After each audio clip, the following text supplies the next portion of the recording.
Tonight, record high gas prices have U.S. car sales speeding downhill and more Americans giving up their cars entirely, sharing a ride when they need one. I'm Katie Couric. Also tonight, a murder mystery behind bars. A suspect is slain after he was arrested for the murder of a Maryland police officer. Babies and pain. Many undergo agonizing treatments, but a new study says they may be suffering needlessly. And the governor who just happens to be blind. When I was younger, I actually wanted to be a police officer, but I didn't know how to run in a room and say, stick them up. Are they up?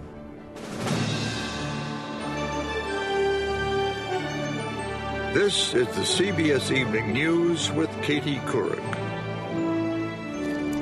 Good evening, everyone. It is not just drivers feeling the pain of higher gas prices these days. The American auto industry is feeling tonight like it just got run over. Sales are in the tank. Figures out today show General Motors down more than 18% in June, Toyota down more than 21%, Ford nearly 28%. And Chrysler, sales plunged nearly 36%. As Anthony Mason reports, the car makers are drowning in gas guzzlers Americans can no longer afford. Almost everywhere the auto industry turned last month, the showrooms were empty and the news was abysmal. GM's truck sales are down more than 20% so far this year. Sales of Ford's F-Series pickups, the country's best-selling vehicle, plummeted more than 40% in June. Chrysler's car sales crashed nearly 50% last month. Even Toyota hit a major road bump. Generally, are sales off for you too? They're off. Neil Cooperman is a New York Toyota dealer. Toyota's truck sales were also down more than 30% in June. Do you think this shift is permanent? It's hard to say. I wish I had a crystal ball. I think it's permanent as long as we see $4 gas. Annual auto sales, which hit 17 million in 2005, slowed to 16.1 million last year and are now expected to skid another 10% this year. We haven't seen a double-digit decline in the automotive industry in decades. With gas prices soaring, drivers are looking for more fuel-efficient models, but there aren't a lot of options on the lot. Only about 12% of all vehicles out there to get better than 25 miles per gallon. Hybrids like the Toyota Prius do, but Toyota can only turn out 15,000 of those a month. The factory just can't make any more? That's right. They're at their capacity for the batteries. They're planning to expand the factory, but it hasn't happened yet. A year ago, GM enticed us by unveiling the Chevy Volt, a battery-powered electric hybrid, which car and driver editor Chubba Chetta showed me at the auto show. The electric motor gets its power from that big battery that's in the middle there. This thing that goes right down the middle of the car. That's right. But it's still at least 2 years from hitting the road, and in this economy, some automakers may not have the gas to make it that long. This may not be something that everyone will survive intact. This is going to cause a significant shift in the marketplace. And GM's losses last month, Katie, would have been far worse if not for a last-minute 0% financing offer that gave them a sales uptick at the end of the month. And I understand, Anthony, some analysts are actually saying, all things being relative, this 18% loss at GM is good news? That tells you just how dire things are in the industry, that an 18% loss can be seen as a win at this point. But I mean, the thing you got to remember is the moneymakers in Detroit were SUVs and trucks, and the sales have gone off a cliff. And can Detroit turn things around? Well, remember, this was the year they were supposed to turn things around. That's what all those job cuts and closings were all about. Instead, they're fighting for survival, literally. You know how when you drive your car and you go off on the wrong road and suddenly the GPS says recalculating? They're doing a lot of recalculating in Detroit. If I really knew how to use the GPS, I could relate to that. Anthony, thank you so much. America's love affair with cars has been going strong since Ford rolled out the Model T 100 years ago. But now the high price of gas has come between some drivers and their cars. As Nancy Cordes reports, more than 250,000 people in this country have decided it makes more sense to share in these changing times. Last month, the Richardsons in Northwest Philadelphia decided to say goodbye to an old family friend, their 2001 Buick Century. It was just getting too expensive. We're saving probably $300 to $400 a month easily.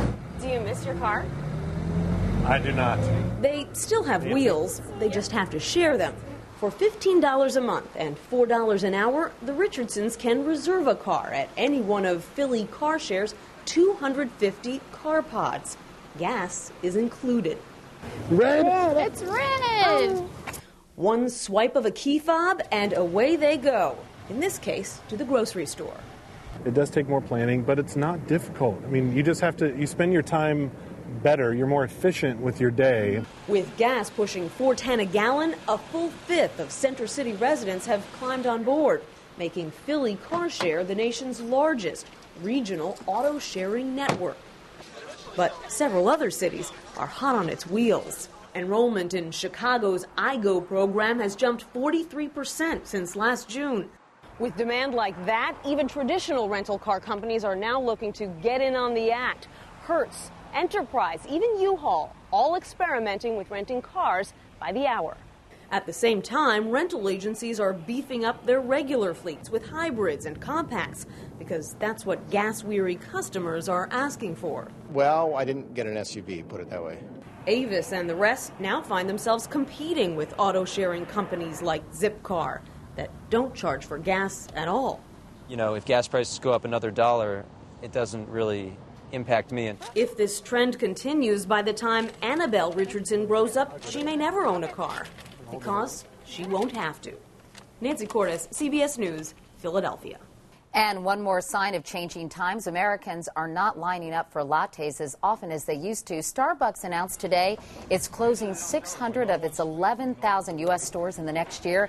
It also plans to eliminate as many as 12,000 jobs. Now to the race for the White House. The NRA said today it will spend $40 million on political races this year. $15 million of that to attack Barack Obama on gun rights. And John McCain took on Senator Obama over the Supreme Court. That tops our CBS News Campaign 08 notebook. Addressing the National Sheriff's Association, Senator McCain blasted the Supreme Court decision banning executions for child rapists and suggested President Obama would nominate more liberal justices. It was exactly the kind of opinion we could expect from an Obama court. Everybody say cheese. Senator Obama visited children at an Ohio ministry today and pledged to expand one of President Bush's programs, the Faith-Based Initiative, which steers federal dollars to social service programs run by religious organizations. I believe that change comes not from the top down, but from the bottom up. And few are closer to the people than our churches, our synagogues, our temples, and our mosques. In other news, a Maryland family is calling for justice tonight after a suspect in the killing of a police officer was found strangled in his jail cell. The FBI and state police are now investigating the suspect's death. His family, meanwhile, is convinced it was murder. Here's Bob Orr. It began with one heinous crime and ended with another in a Maryland community that's had a troubled history with its police force. Police officer Richard Finley was struck, dragged, and killed by a pickup truck Friday when the driver sped away from a routine stop in Laurel, Maryland, just outside of Washington. Police quickly arrested 19-year-old Ronnie White, charged him with the officer's murder, and locked him away in the Prince George's County Jail. But just 2 days later, White was found dead inside his solitary confinement cell. An autopsy revealed White had been strangled.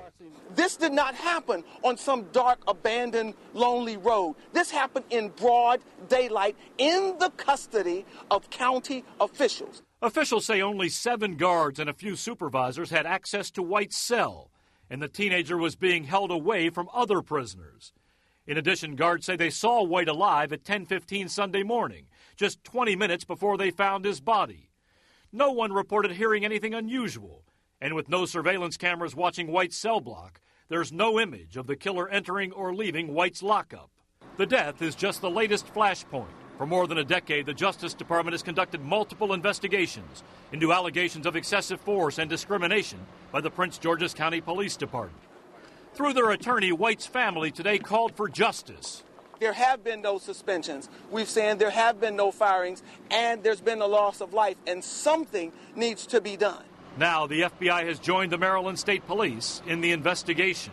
Well, I've never seen one like this. I mean, we certainly have had deaths in custody, but this could be a unique one. But Maryland officials need a quick and credible answer to tamp down tensions in a community where police have long been accused of race-based brutality. Bob Orr, CBS News, Washington. And there is much more CBS News ahead. Up next, babies and pain. Doctors can ease their suffering, so why don't they?